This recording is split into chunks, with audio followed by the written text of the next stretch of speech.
I stood in my childhood living room on a Thursday evening in July, exactly 3 months before my wedding day, watching my entire future crumble.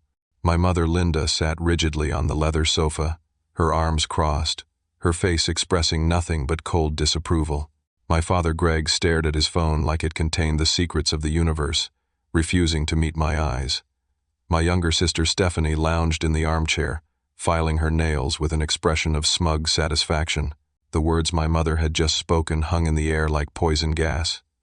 "We're not funding this circus." Those 6 words destroyed 18 months of planning, dreams, and promises in an instant. I felt my throat tighten, but I kept my voice steady. "What do you mean you're not funding it?" My mother's eyes were flint. "Exactly what I said, Derek. Your father and I have decided to withdraw our financial support for your wedding. We have other priorities now." Stephanie looked up from her nails and smiled. "Better luck next time, big brother." I looked at my father, hoping for some explanation, some defense. He continued staring at his phone. The silence stretched until it became unbearable. "Understood," I said quietly. I turned and walked out of that house without another word. In the car, my fiancée Amy sat waiting, scrolling through her phone and humming softly. When I opened the driver's door, she looked up with that bright smile that had made me fall in love with her 4 years ago. "How did it go? Did your mom finally pick a dress color?" I sat behind the wheel and gripped it hard. "Amy, we need to talk." Her smile faded. "What happened?" I told her everything, word for word. As I spoke, I watched the color drain from her face. Amy taught kindergarten at Riverside Elementary, working with 5-year-olds who adored her. She came from a modest background and had been overwhelmed when my parents offered to fund most of our wedding. Her own parents had died in a car accident when she was 19, leaving her with no family support and only a small insurance settlement that she'd used to finish college. When I finished explaining, she sat in silence for a long moment. Then she started crying, quiet tears rolling down her cheeks. I held her hand while she cried, feeling completely helpless. We had planned a wedding for 200 guests at the Riverside Country Club, one of the nicest venues in our city. The total cost was $75,000. My parents had promised to cover $60,000, leaving Amy and me responsible for only $15,000. We'd saved carefully for 2 years to accumulate that amount. I worked as a mechanical engineer at Sterling Manufacturing, earning a decent salary, but not enough to suddenly fund a lavish wedding on my own. Over the next 3 days, I called my mother 17 times. Every call went to voicemail. I texted her. Nothing. I tried my father. Silence. Finally, on the 4th day, my father answered. "Dad, what's going on? Why are you doing this?" He sighed heavily. "Derek, your sister is pregnant." I fell silent, processing this information. "Okay, congratulations. But what does that have to do with my wedding?" The boyfriend left her. "That Tyler kid, soon as he found out about the baby, he took off. Your mother is devastated. Stephanie needs help, Derek. She needs financial support, a place to stay, medical bills covered. We have to prioritize our grandchild. But Dad, we've been planning this for 18 months. We sent out invitations. We made deposits. People have bought plane tickets. Life isn't fair, son. Your sister needs us more than you need a fancy party. You and Amy can get married at the courthouse.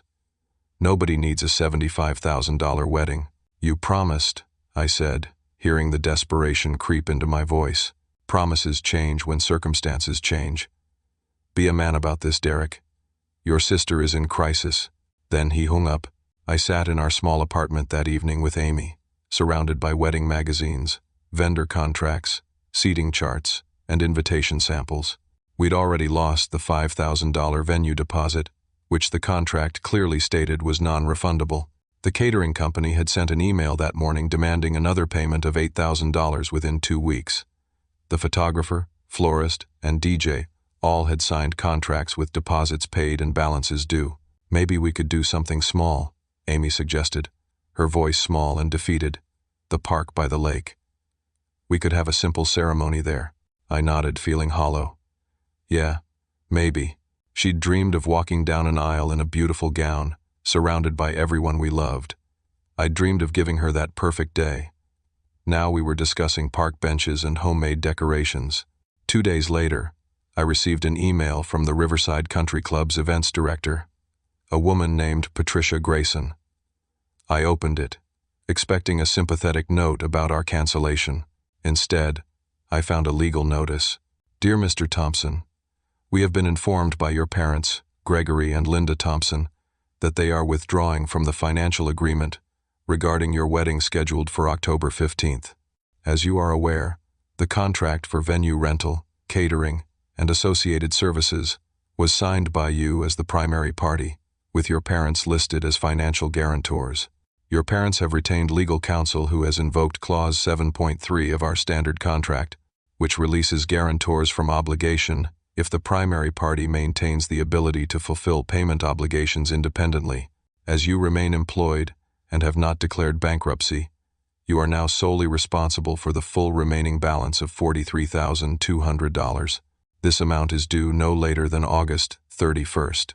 Failure to remit payment will result in legal action for breach of contract, including but not limited to court fees, collection costs, and penalties, as outlined in Section 12 of your signed agreement. We regret this unfortunate situation and hope to resolve this matter amicably. Sincerely, Patricia Grayson, Events Director, Riverside Country Club. I read the email 3 times, each time feeling sicker. My parents had hired a lawyer. They'd found a way to make me responsible while absolving themselves. $43,000. I didn't have $43,000. Nobody in their 20s had that kind of money lying around. Amy read the email over my shoulder. Can they do this? Is this legal? I don't know, I admitted. We need a lawyer. I found an attorney through a referral from a colleague at work. His name was Preston Walsh, and his office smelled like old books and coffee. He was in his 50s, with graying hair and tired eyes that had seen too many desperate clients. Preston reviewed the country club contract for 20 minutes while I sat across from his desk, my leg bouncing nervously. Finally, he set the papers down and removed his reading glasses. Mr. Thompson, I'm not going to sugarcoat this. You're in trouble. My stomach dropped. How much trouble? The contract is airtight. Your parents were listed as guarantors, but the clause they invoked is legitimate. It's actually a common provision in high-end venue contracts. It protects the venue from guarantors who try to back out while leaving the primary signer on the hook. So I owe them $43,000? If you cancel, yes. If you don't pay, they'll sue, and they'll win. With court costs, penalties, and their legal fees, you could end up owing $60,000 or more. Plus, a judgment like that will destroy your credit for 7 years. I felt like I was drowning. What are my options? Pay them. Try to negotiate a payment plan. Or declare bankruptcy. Though that's extreme for someone your age and will have long-term consequences. He paused. I'm sorry. I wish I had better news. His consultation fee was $400, money I could barely afford. I paid it and left his office feeling worse than when I'd arrived. That evening, I made a decision I'd hoped to avoid. I drove back to my parents' house. Stephanie answered the door, visibly pregnant now, her belly showing through her loose shirt. She looked surprised to see me. Derek? What are you doing here? I need to talk to Mom and Dad. She shrugged and let me in. I found my mother in the kitchen, preparing dinner. She looked up when I entered, her expression neutral. Derek. Mom, can we talk? Please. She wiped her hands on a towel. What is it? The country club is going to sue me for $43,000. I can't pay that. I'll be ruined. Please, is there any way you can help? Even partially. Even $10,000 would make a difference. My mother's face remained impassive. Derek, you're 28 years old. It's time to stand on your own feet. Your sister is 24, pregnant, and vulnerable. She needs us. You have a job, an education, and a capable fiancé. You'll figure it out. Mom, this will destroy my credit. I could lose my job if they garnish my wages. Please, you signed the contract. That makes it your responsibility. You encouraged me to book that venue. You promised to pay. Circumstances changed. Surely your fancy engineering degree taught you about adapting to change. I felt anger rising in my chest. What about family loyalty? What about keeping your word? Family loyalty is why I'm helping your sister. She's carrying my grandchild. What are you carrying? Wedding invitations? My mother turned back to her cooking. I think you should leave, Derek. Stephanie needs a calm environment. I left without another word, my hands shaking with rage. In the car, I punched the steering wheel so hard my knuckles swelled and turned purple. That night, Amy and I sat at our small kitchen table, papers spread everywhere, doing desperate mathematics. We had $14,000 in our joint savings account. Amy had her late mother's engagement ring, appraised years ago at $8,000. If we could get something close to that, plus drain our savings, we'd have about $22,000. We'd need 20 more. I can take a second job, I said. Weekend shifts, overtime, anything. My school might have summer positions, Amy added. I could tutor. We were grasping at straws, and we both knew it. The next morning, we went to 3 jewelry stores. The first offered $4,000 for Amy's ring. The second offered $4,500. The third, a pawn shop with barred windows and suspicious clientele, offered $5,000. Amy held the ring, tears streaming down her face. It was the last physical connection to her mother. But we had no choice. Take it, she whispered. We left the pawn shop with $5,000 in cash, both of us feeling like we'd sold a piece of her soul.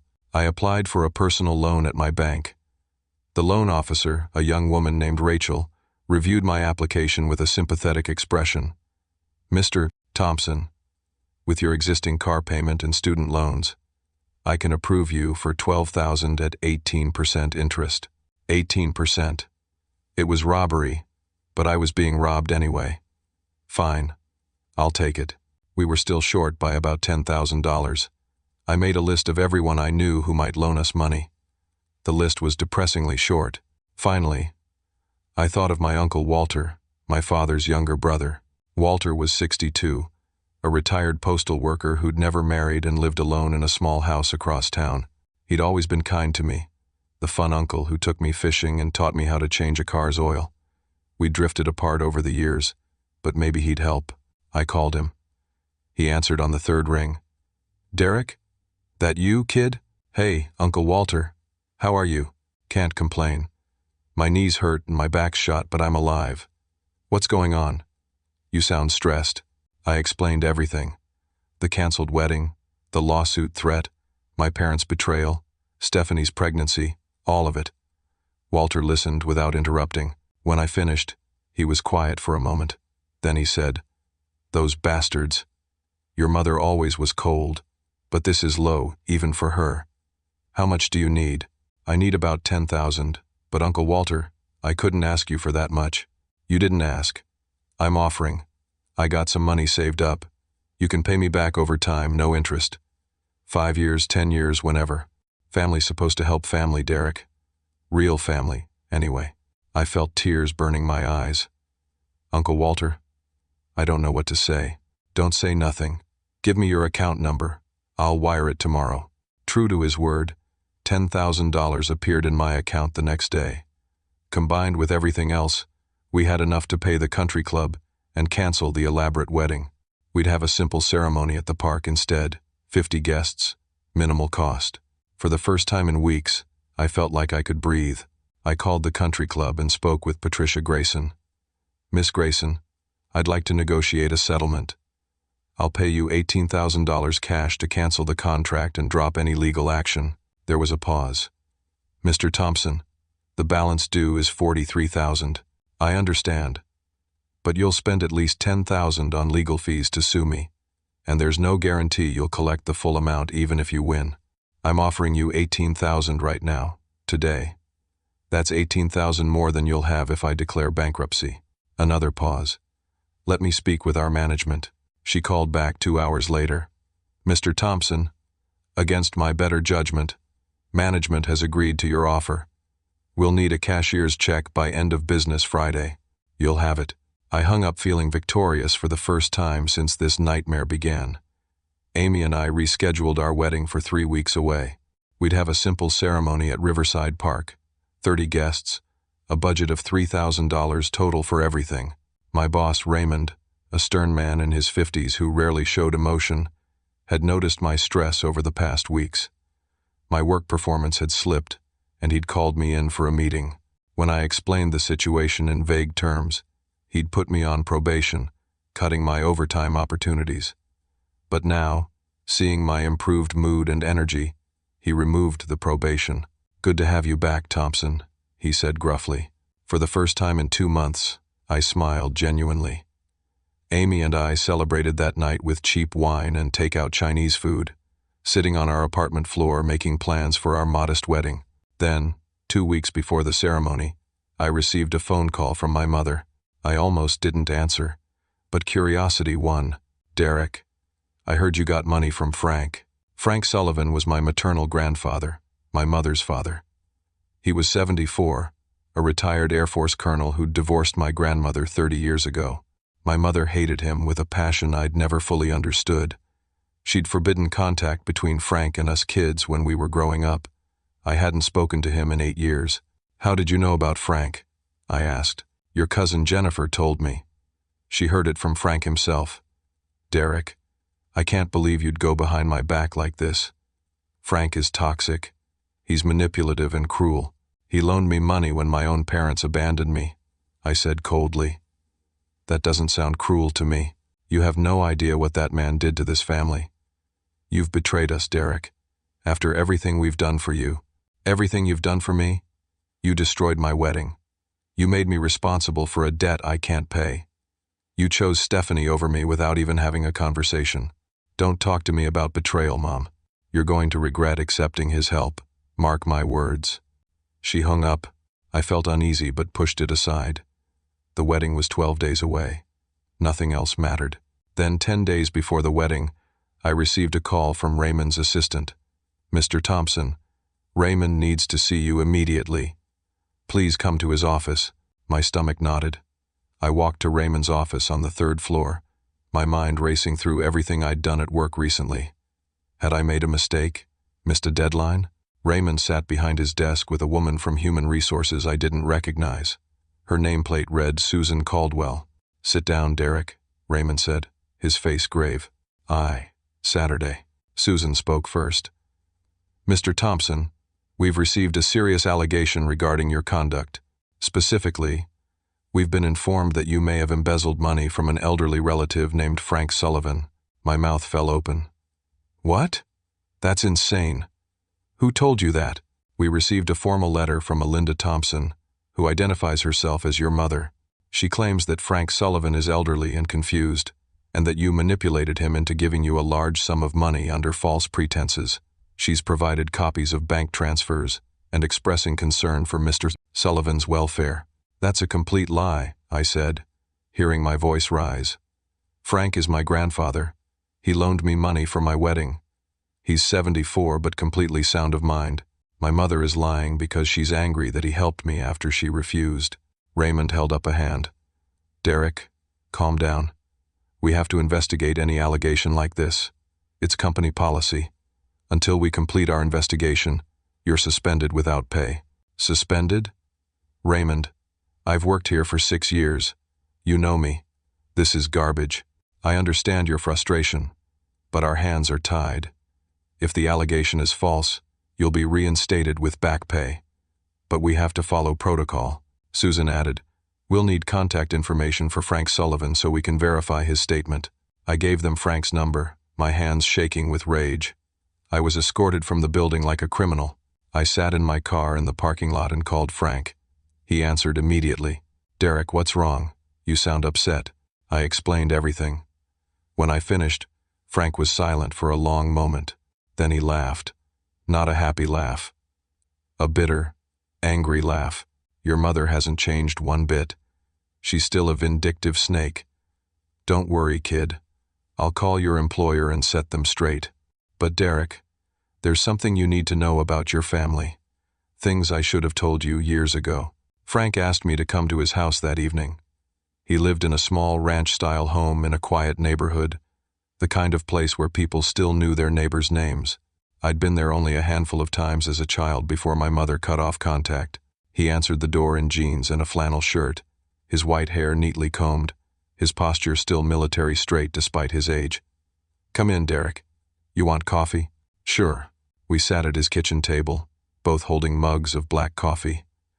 Frank studied me for a moment, his blue eyes sharp and clear. "Your mother called me a manipulative, cruel man, didn't she?" I nodded. "She's been saying that for 30 years. Want to know why? Because I told her the truth about herself, and Linda can't handle the truth." He took a sip of coffee. 26 years ago, when you were about 2 years old, your mother had an affair with a man named Douglas Pierce. He was a lawyer at the firm where she worked as a paralegal. It went on for 6 months.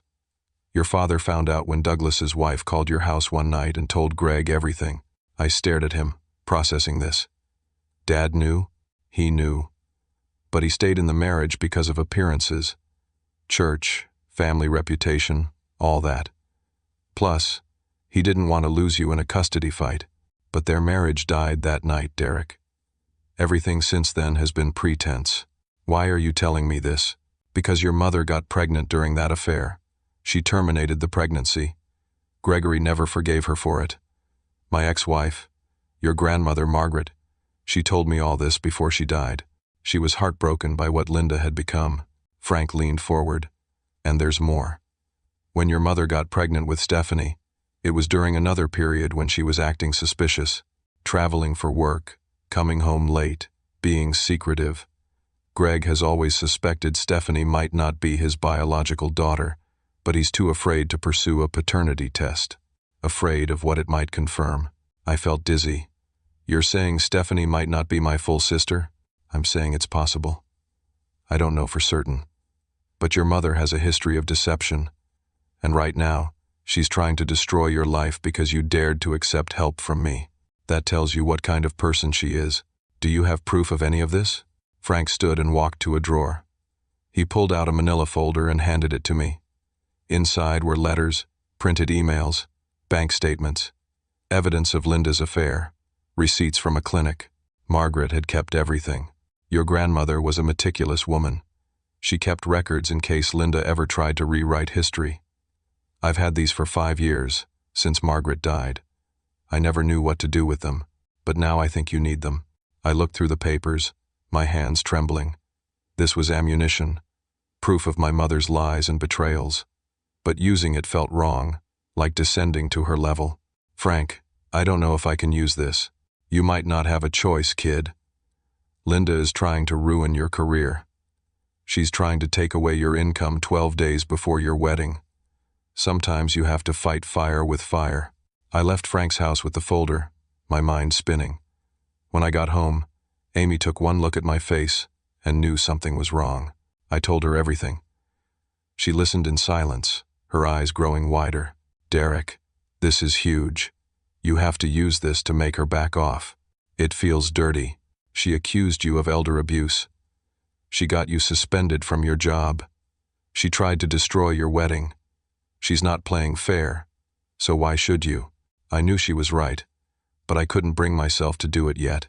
The next morning, Susan Caldwell from HR called me. Mr. Thompson, we spoke with Frank Sullivan. He's confirmed that he loaned you money willingly and is of sound mind. We're satisfied that the allegations are baseless. You're reinstated effective immediately with 3 days of back pay. We apologize for the inconvenience. I felt a surge of relief. Thank you. However, Susan continued, this incident will remain in your personnel file, and Mr. Thompson, I'd advise you to resolve whatever family issues are causing these problems. The company can't have employees whose personal lives create this kind of disruption. It was a warning. One more incident, and I'd be gone. I returned to work the next day. Raymond called me into his office. Derek, I believe you. But you need to understand something. This company has a reputation to protect. If your family drama spills over into the workplace again, I won't be able to protect you. Handle this. I will. But I had no idea how. The wedding was now 9 days away. Amy had lost 12 pounds from stress. She looked gaunt and exhausted. I'd lost 15 pounds myself. We were both running on fumes. Then Amy dropped another bomb. Derek, I need to stay with Caroline for a few days. Caroline was her best friend from college. Why? Because I can't breathe here. Everything in this apartment reminds me of the stress. I'm not leaving you. I just need space to clear my head. My doctor said my blood pressure is dangerously high. She's worried about my heart. Amy, the wedding is in 9 days. I know. I'll be back in 3 days. I promise. I just need to breathe. She packed a bag and left. I watched her car pull away, feeling abandoned even though I understood. I spent that night alone, staring at the ceiling, unable to sleep. I kept thinking about Frank's folder, about the evidence of my mother's betrayals, about how she'd tried to ruin my career. Around 3 in the morning, my phone rang. It was Stephanie. Derek, are you awake? I am now. What do you want? I need a favor. Can you loan me $500? I need maternity clothes and Mom and Dad are being stingy. I couldn't believe what I was hearing. Stephanie, I'm about to lose everything because of you and Mom, and you're calling me at 3 in the morning asking for money? It's not my fault Mom pulled the wedding funding. Don't take it out on me. Better luck next time, right? That's what you said to me. You smiled when Mom destroyed my life. Derek, come on. I'm pregnant and broke. Tyler left me, and I'm fighting a lawsuit, got suspended from my job, and had to sell my fiancé's dead mother's jewelry to survive. But sure, Stephanie, let me just hand you $500. You're being a jerk. I hung up on her. 3 days later, Amy came home. She looked rested but sad. We held each other for a long time. I'm sorry, she whispered. I shouldn't have left. You needed to. I understand. The wedding was 6 days away. We'd kept the arrangements minimal. 30 guests at the park. A friend's husband was officiating. Another friend was taking photos. We'd ordered sandwich platters from a local deli.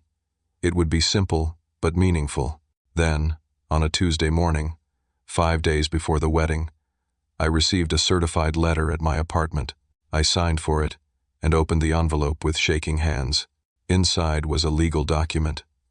My mother had filed for grandparents' rights to any future children Amy and I might have.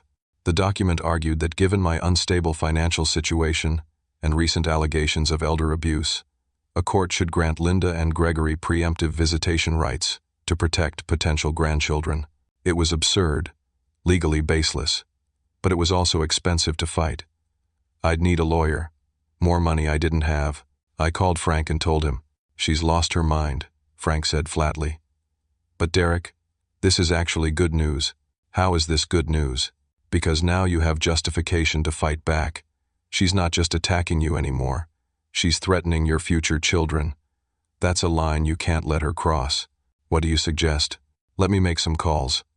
I have a friend who's a private investigator. Former cop, good man. His name is Marcus Reed.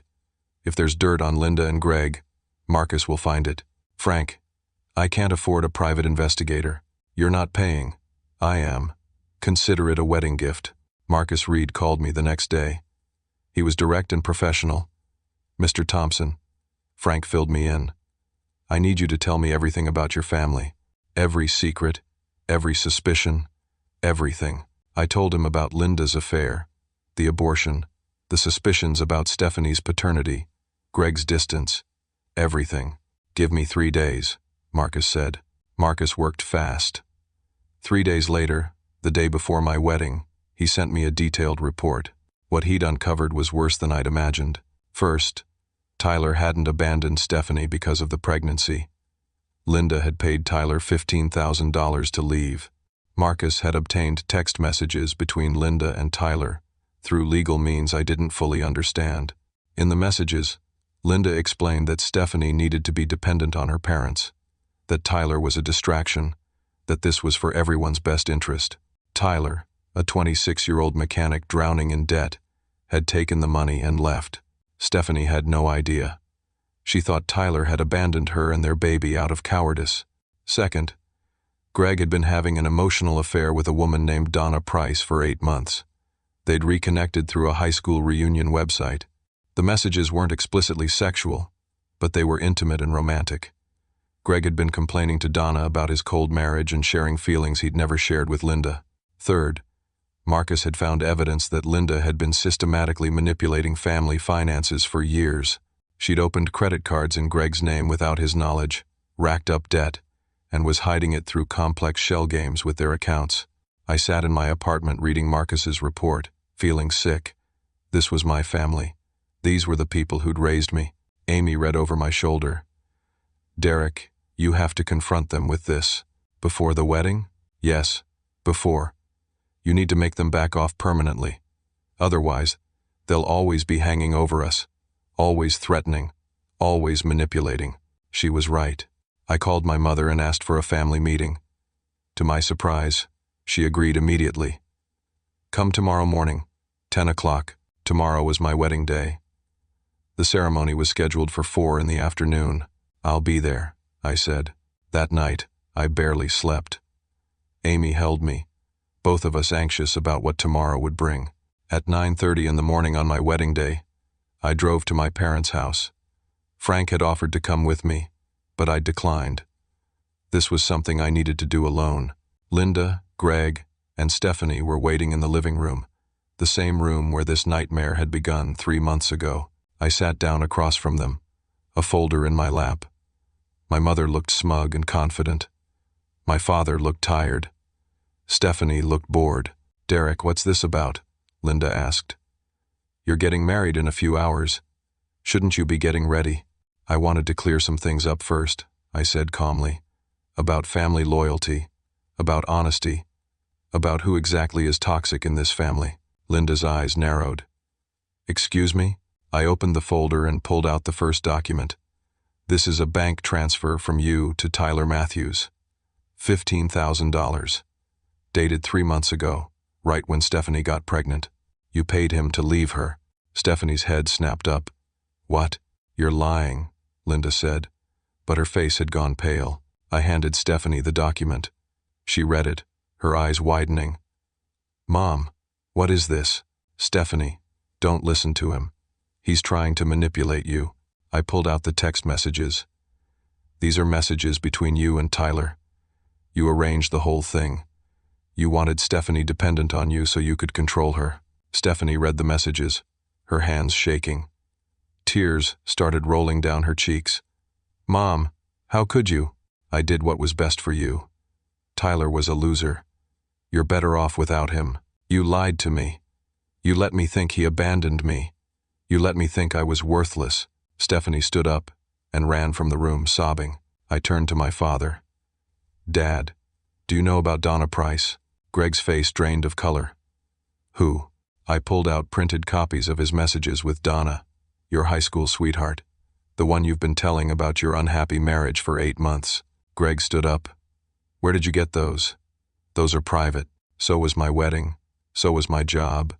So was my relationship with Uncle Walter. But Mom didn't care about privacy when she was trying to destroy me." Linda was on her feet now too. "You have no right to invade our privacy like this. I have every right when you tried to destroy my career with false allegations. When you filed for grandparents' rights to children I don't even have yet. When you made my fiancée so stressed, she ended up in her doctor's office with dangerously high blood pressure. You want to talk about rights, Mom? Let's talk about the right to basic human decency. Get out of my house." "Not yet." I pulled out the final document, the evidence of Linda's credit card fraud. "And this is evidence of identity theft and financial fraud. You've been opening credit cards in Dad's name for years." Greg grabbed the paper from my hand. As he read it, his face went from pale to red with rage. "Linda, what the hell is this?" "I can explain. You opened cards in my name? Ran up debt? How much do we owe?" "It's handled, Gregory. I've been managing it." "How much?" I answered for her. According to the investigator's report, about $48,000 across 7 different cards. Greg looked like he might have a heart attack. 48,000? The room exploded into shouting. Greg and Linda were screaming at each other. Stephanie came back, still crying, and started yelling at Linda. I sat quietly, watching my family implode. Finally, I stood up. "Here's what's going to happen. Mom, you're going to call my employer and formally retract your allegations in writing. You're going to drop the grandparents' rights petition. You're going to leave me, Amy, and any future children we have completely alone, forever. No calls, no visits, no contact unless we initiate it. Or what? Linda spat. Or I send all of this to everyone. Your church, your friends, every member of our extended family. And I'll testify in Dad's divorce proceedings about your financial fraud. You wouldn't. Try me. I'm getting married in 5 hours. I have everything to gain and nothing left to lose. You already took my dream wedding. You already tried to take my career. You've got nothing left to threaten me with. But I can ruin you. Linda stared at me, and for the first time, I saw something in her eyes that might have been fear. Fine, she said quietly. I'll drop the petition. I'll retract the allegations. In writing. Today. Before my wedding. You'll have it by noon. I looked at my father. Dad, I'm sorry you had to find out this way, but you deserve to know the truth. Greg nodded slowly, still holding the credit card statements, looking like his world had just collapsed. Which, I supposed, it had. I looked at Stephanie. Steph, Tyler's number is in the report. Maybe you should call him. Hear his side of the story. She nodded, wiping tears from her face. I left the house and drove straight to the park where, in a few hours, I would marry the woman I loved. But I didn't feel victorious. I felt empty. At 11:30, I received an email from Linda. It was a formal retraction of her allegations, copied to my HR department. At 11:45, I received a notification that the grandparents' rights petition had been withdrawn. I should have felt relieved. Instead, I felt hollow. Amy found me sitting alone by the lake at the park, staring at the water. Is it done? She asked quietly. It's done. She sat beside me. How do you feel? Like I just destroyed my family. You didn't destroy it, Derek. You exposed what was already broken. There's a difference. Maybe she was right. But it still hurt. We sat together in silence, watching ducks paddle across the lake, waiting for our wedding to begin. The wedding ceremony began at 4 o'clock under a sky threatening rain.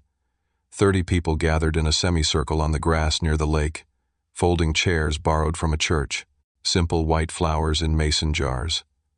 Nothing fancy, nothing expensive, but as I stood at the front watching Amy walk toward me in her simple white dress, I realized this was more beautiful than any country club ballroom could have been. Frank stood in the front row, tall and proud in his old Air Force dress uniform.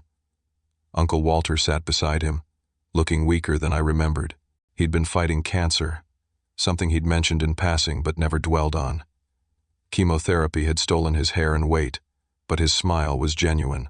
Stephanie was there, sitting in the back row, her hand resting on her pregnant belly. She'd called me that morning, voice thick with tears, asking if she could still come. I'd said yes. Tyler sat beside her, awkward and uncomfortable, but present. After I'd left, Stephanie had called him.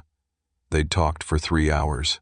Tyler had admitted everything, returned the money he hadn't yet spent, and asked for a chance to be part of his child's life. Stephanie was cautiously optimistic. My parents weren't there. I hadn't expected them to be. The ceremony was brief. Our friend Patrick, a part-time minister, spoke about love and resilience. Amy and I exchanged vows we'd written ourselves. When I slipped the ring on her finger, a simple gold band we'd bought for $200, my voice cracked with emotion. I promised to fight for us, I said. Always. She smiled through tears. I promised to stand beside you. Always. We were pronounced husband and wife. Everyone applauded. It started raining as we kissed, light drops that felt like blessings. The reception was a catered lunch under the park pavilion. Sandwich platters, fruit trays, a small cake from a grocery store bakery. Someone had brought a Bluetooth speaker, and we danced to music from a phone playlist. It was simple and imperfect, and absolutely perfect. Uncle Walter gave a toast, his voice weak but steady. Derek, your parents raised you, but they didn't make you. You made yourself. You're a good man because you chose to be. I'm proud to call you my nephew. And Amy, welcome to the family. The real family. The one that matters. Everyone cheered. I saw tears in Amy's eyes. As the afternoon faded into evening, Frank pulled me aside. "Derek, I'm proud of what you did this morning. Standing up to Linda took courage. I feel guilty about it." "Don't. Some people don't understand kindness. They only understand consequences." He paused. "But there's something you need to know. Walter isn't doing well." "What do you mean?" "The cancer. It's worse than he's letting on. Doctors gave him weeks, maybe days. He wanted to be here today because he knew it mattered to you." I looked over at Uncle Walter, who was laughing with Amy, his face gray and drawn. "Does he know?" "He knows. But he's at peace with it. He told me this morning that seeing you fight back and win gave him joy in his final days. You gave him that gift, Derek." I spent the rest of the evening staying close to Uncle Walter, making sure he was comfortable, getting him food and water, listening to his stories. He told me about his years with the Postal Service, about the routes he'd walked, the people he'd met, the simple dignity of honest work. As the party wound down and guests began leaving, Uncle Walter hugged me carefully. His body felt fragile, like bird bones. "Derek, I need to tell you something. My house, my savings, everything I have, it's yours when I'm gone. I updated my will last week. Your father knows, and he's fine with it. You showed character. That matters more than blood. Uncle Walter, you don't have to do that. I want to. That house is paid off, worth maybe $180,000. It'll give you and Amy a start. Something Linda and Greg should have given you but didn't. Promise me you'll use it well." "I promise." He smiled. "Good. Now go be with your wife. I'm tired." Frank drove Walter home. Stephanie and Tyler left shortly after, Stephanie pausing to hug me and whisper, "Thank you for telling me the truth." Finally, it was just Amy and me. We stood by the lake as the sun set, holding hands, watching the sky turn orange and purple. "We did it," she said softly. "We did. Derek, are you okay? Really?" I thought about it. I don't know. I feel like I won the battle, but lost something important in the process. You lost illusions. Sometimes that's necessary. We drove home to our apartment, exhausted and emotionally drained. But we were married. We'd survived. That was enough for tonight. 6 days later, Uncle Walter died. I got the call at 7 in the morning from Frank. "Derek, Walter passed away in his sleep last night. Peaceful." I was with him. I sat on the edge of the bed, phone pressed to my ear, unable to speak. Amy put her hand on my shoulder. "Derek? You there?" Yeah, I'm here. Thank you for being with him. He shouldn't have been alone. He wasn't. He talked about you at the end. Said you were the son he never had." After I hung up, I cried. Not quiet tears, but deep, gasping sobs. Amy held me while I mourned the loss of the one family member who'd shown up when it mattered. The funeral was 3 days later. Small service at a funeral home, maybe 20 people. Frank gave the eulogy. He talked about Walter's quiet dignity, his loyalty, his generous heart. He mentioned how Walter had helped me when my own parents wouldn't, making several people glance at me knowingly. My father attended. He sat in the back, alone. Linda hadn't come. Stephanie sent flowers but didn't attend, too close to her due date to risk it. After the service, my father approached me. We stood awkwardly in the funeral home parking lot, both of us in dark suits, not sure what to say. "Derek, I'm sorry about Walter. He was a good man, better than me." "Dad, no, it's true. I should have stood up for you. I should have told your mother no when she decided to cancel your wedding. I should have protected you. I failed as a father, and I know it." He pulled an envelope from his jacket and handed it to me. "This won't fix anything, but maybe it'll help." I opened it. Inside was a check for $10,000 and a handwritten note. "For your future. I've failed as a father. Maybe I can do this right. Dad, I can't take this. Please, let me do this one thing right. Your mother doesn't know about it. I have some savings she doesn't control. It's yours. No strings." I looked at my father and saw something I'd never seen before. Regret. Genuine, painful regret. "Thank you," I said quietly. He nodded and walked away. I stood there holding the check, feeling a complicated mix of emotions: anger at the past, gratitude for the gesture, sadness that it took Uncle Walter's death for my father to show backbone. A week later, Walter's lawyer contacted me. The will was exactly as Walter had promised. His house, his car, his savings, everything to me. Total value around $210,000 after selling his car and possessions. Amy and I sat in our apartment, overwhelmed. "Derek, this changes everything. We can pay off our debts. We can have a real home." We moved into Walter's house 2 weeks later. It was a simple ranch in a quiet neighborhood, but it was ours. No landlord, no rent, just a home. I used my father's $10,000 to pay off the predatory personal loan, saving myself years of 18% interest. We kept my apartment's furniture and slowly made the house our own. 3 months after the wedding, Amy told me she was pregnant. We sat together on Walter's old couch, Amy holding the positive pregnancy test, both of us crying happy tears. "He's going to have his own room," she said. "A real yard to play in. Everything we wanted to give our children." "Walter's gift," I said. "He's still taking care of us." Life began to feel stable for the first time in months. My job performance improved. Raymond called me into his office and offered me a promotion. Project lead, $15,000 salary increase. I accepted. Stephanie gave birth to a daughter she named Grace. She sent me a photo. Beautiful baby with Stephanie's eyes. Tyler was in the photo too, holding his daughter with an expression of wonder. Stephanie's text said, "We're trying to make this work. Slowly. Tyler's attending parenting classes. Thank you for giving me the truth." I texted back, "Congratulations. She's beautiful." My mother tried to contact me twice through email, both times demanding to be part of Grace's life. I didn't respond. Stephanie had set boundaries with Linda, allowing only supervised visits and no overnight stays. Linda was furious, but powerless.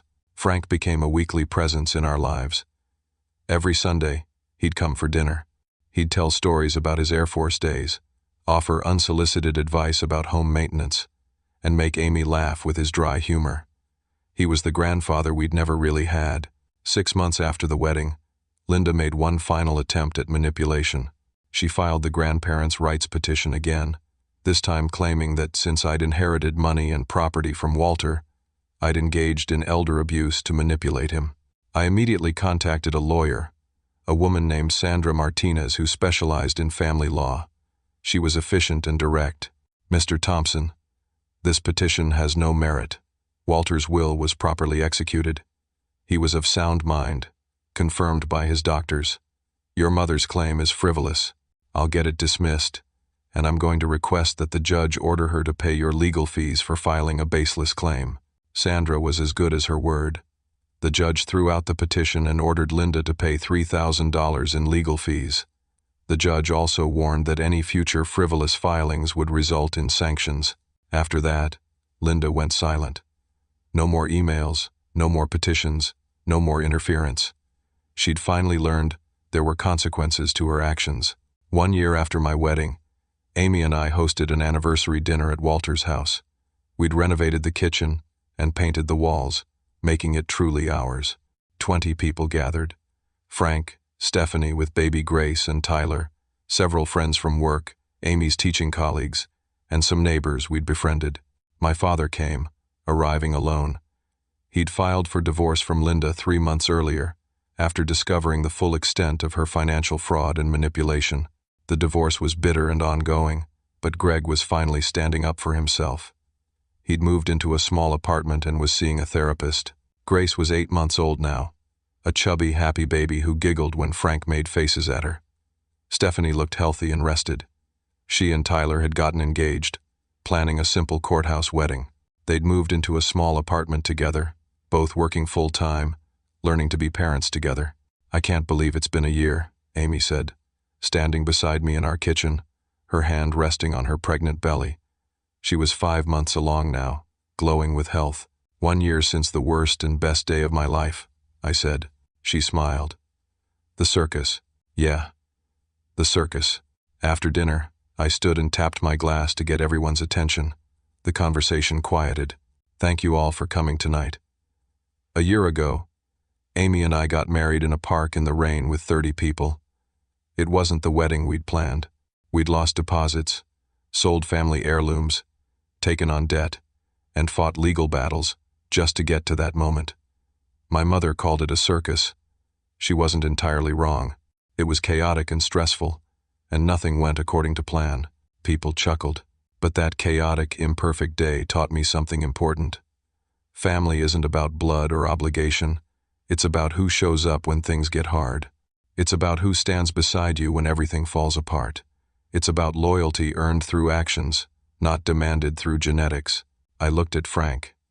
My grandfather Frank flew across the country to attend a wedding his daughter tried to sabotage. He gave me financial support and emotional strength when I needed it most. I looked at Stephanie. My sister had the courage to hear a hard truth and change her life based on it. She broke free from manipulation and built something real with Tyler. I looked at my father. My dad finally found the strength to stand up for himself and make hard choices.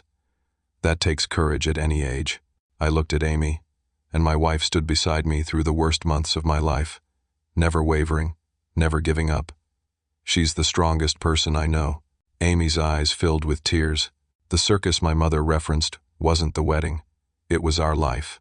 And she was right about one thing. It is a circus. Life is messy and chaotic and unpredictable. People will disappoint you. Plans will fail. Dreams will shatter. But if you're lucky, you'll find people who show up anyway. People who help you sweep up the broken pieces and build something new. I raised my glass. To the circus. May it always be full of the people who matter. Everyone raised their glasses. To the circus. After the toast, my father approached me quietly. Derek, that was a good speech. You're a better man than I was at your age. Dad, you're still here. You're still trying. That counts for something. Your mother called me yesterday. She wanted me to convince you to let her be part of your baby's life. What did you tell her? I told her no. I told her she burned that bridge, and I wasn't helping her rebuild it. She hung up on me. I nodded. How's the divorce going? Expensive, ugly, but necessary. I wasted 30 years in a cold marriage because I was afraid of change. I won't waste whatever years I have left. I'm glad you're doing this, Dad. Me too. He paused. Would it be okay if I was part of your baby's life? Not demanding anything, just occasionally. If that's acceptable. I thought about it. Yeah, we can do that. Slowly. Build trust. He smiled, looking relieved. Thank you. Later that night, after everyone had left, Amy and I sat on our back porch, looking at the stars. Grace's baby monitor sat between us, transmitting soft, sleeping sounds. Stephanie and Tyler had stayed over, Grace sleeping in the guest room we'd prepared. Derek, do you regret how everything happened? Amy asked. No. I wish my mother had been different. I wish we could have had the relationship I thought we had, but that relationship was an illusion. Better to live in truth than comfortable lies. Do you think she'll ever change? Probably not. Some people are too invested in their own narrative to see themselves clearly. But that's her problem, not mine anymore. Amy leaned against me. I'm proud of you. You fought back, but you didn't become cruel. You protected us without destroying everyone around you. That takes wisdom. I just tried to do what Uncle Walter would have done. Stay honest, stay kind, but don't be a doormat. He'd be proud of you. I thought about Uncle Walter, about his quiet dignity and generous heart, about how he'd lived simply but richly, surrounded by people who valued him, about how his final gift had given us stability and security. I hope so, I said quietly. 3 months later, Stephanie and Tyler got married at the courthouse with just 10 people present. Frank officiated, having gotten ordained online specifically for the ceremony. Grace wore a tiny white dress and slept through the entire thing. My mother sent a legal demand to attend. Stephanie's lawyer sent back a cease and desist letter. Linda backed down. Amy gave birth to our son 4 months later. We named him Walter Francis Thompson, honoring both Uncle Walter and Frank. He was born healthy and loud, with Amy's nose and my stubborn chin. Frank held his great-grandson in the hospital and cried. "Walter would have loved this," he said. "He really would have." My father visited the hospital, bringing flowers and a stuffed bear. He held his grandson carefully, looking both proud and sad. "I missed so much with you and Stephanie," he said. "I let your mother control everything. I won't make that mistake with Walter. If you'll let me be part of his life, I'll do better this time." "Okay, Dad. Let's try." It wasn't perfect. My father was learning how to be present and engaged after decades of passive avoidance. But he showed up for Walter's first birthday. He showed up for holidays. He sent text messages asking about the baby. He tried. My mother sent exactly one message after Walter's birth. It was sent to both Amy and me. "I have rights as a grandmother. You can't keep me from my grandson." I sent back a single sentence. "You gave up those rights when you tried to destroy our lives." Then I blocked her number. I heard through Stephanie that Linda hired another lawyer to explore grandparents' rights again. The lawyer reviewed the case history and declined to take it, telling Linda she had no grounds and would likely face sanctions for continued harassment. Linda never contacted us again. 2 years after our park wedding, Amy and I renewed our vows. Just the two of us, standing by the same lake where we'd gotten married, with Walter strapped to my chest in a baby carrier. It was a private moment, just us and our son, recommitting to the promises we'd made when everything was falling apart. "We made it," Amy said, tears streaming down her face. "We did. The circus is full." I laughed. "Yeah, it really is." As I stood there by the lake, my wife beside me, my son sleeping against my chest, I realized something important. My mother had tried to destroy my wedding because she couldn't control it. She'd wanted me dependent and grateful, always in her debt. When I chose my own path, she tried to sabotage it, but she'd failed, not because I'd fought her with her own weapons, not because I'd been vindictive or cruel, but because I'd found people who genuinely loved me, people who showed up without expecting anything in return. Uncle Walter, Frank, Stephanie's gradual redemption, Amy's unwavering support, even my father's late-blooming effort to be better. The circus of my life wasn't the chaos my mother had predicted. It was the beautiful, messy reality of building a family based on choice rather than obligation. Every person in my circus had earned their place through actions, not blood. They'd proven their loyalty when it mattered most. I learned that standing up to manipulation isn't cruel. It's necessary. I learned that cutting toxic people from your life, even family, isn't weakness. It's wisdom. I learned that forgiveness doesn't mean allowing continued abuse. It means choosing peace over bitterness, while maintaining strong boundaries. Most importantly, I learned that the wedding wasn't what mattered, the marriage was, and our marriage was built on a foundation of shared struggle, mutual respect, and the knowledge that we'd fought for each other when things got impossibly hard. My mother had called it a circus. She'd meant it as an insult, suggesting our relationship was a joke. Our plans were foolish. Our dreams were worthy of mockery. But circuses are actually beautiful things. They're full of wonder, joy, laughter, and people doing impossible things through courage and determination. They're places where families gather, where memories are made, where the impossible becomes possible. So yes, our life was a circus. And it was full of love, full of people who mattered, full of hard-won peace and genuine happiness. The greatest revenge against someone who tried to destroy your joy isn't cruelty. It's living well despite their efforts. It's building a beautiful life from the ashes of their sabotage. It's showing them that their manipulation was powerless to stop you. When I finally sent that text to my family, "The circus is already full," I meant it literally. There was no room for people who'd proven themselves untrustworthy. No room for manipulation, lies, or conditional love. The circus of my life had limited seating, and every spot was occupied by someone who'd earned it. And that circus, small as it was exactly the right size. Now, as I write this, Walter is 3 years old. Amy is pregnant with our second child, a daughter we'll name Margaret, after Frank's late wife who'd saved all those letters and documents. Stephanie's second child, a son, is 6 months old. Tyler proposed officially with a ring he'd saved for months to buy, and they're planning a real wedding for next spring. My father has become a reliable, present grandfather who babysits every other Saturday and never misses a birthday.